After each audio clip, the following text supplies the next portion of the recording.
Bismillahirrohmanirrohim. Iftida'u asro badrin ari ieu eta nyaritakeun panebusna tawanan perang Badar. Istisyara geus musyawarah saha Rasul kanjeng Rasul ashabahu ka pirang-pirang sahabatna kanjeng Rasul. Fima dina perkara yuf'alu anu dipigawe itu umma bi asro badrin ka tawanan perang Badar. Fa asyara tuluy isyarah atawa usulan alaihi ka Kanjeng Nabi saha Umarun Sayyidina Umar biqatlihim kana ngabunuhna itu asro badrin. Wa asyara jeung usulan deui alaihi ka Kanjeng Nabi saha Abu Bakrin Abu Bakar ayu bekia kana yen netepkeun Kanjeng Nabi hum ka itu asro badrin.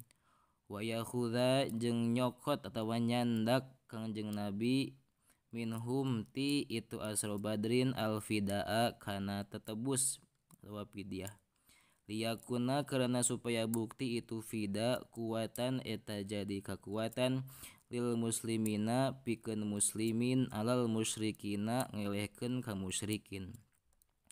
Pawapako tuluy ngakuran saha ar-rasulu Kanjeng Rasul ra'ya Abi Bakrin kana pendapatna Abu Bakar. Wa amara jeung marentah Kanjeng Rasul alla yuflita kana yen henteu ngabebaskeun saha ahadun hiji jalma oge illa bil fidai kajaba kalawan make tetebus. Wa kana sareng bukti itu fida panebusna min arba'ati alafin tina 4.000 ila alfi dirhamin nepi ka 1.000 dirham.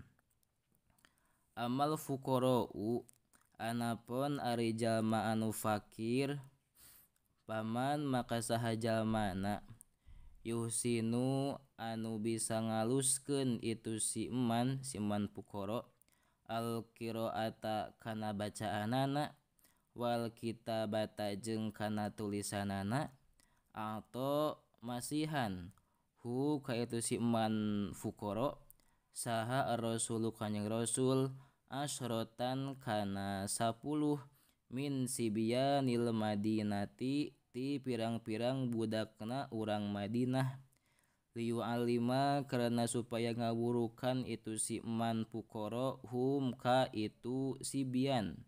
Wa kana sareng bukti naon zalika itu yu'alim ngawurukan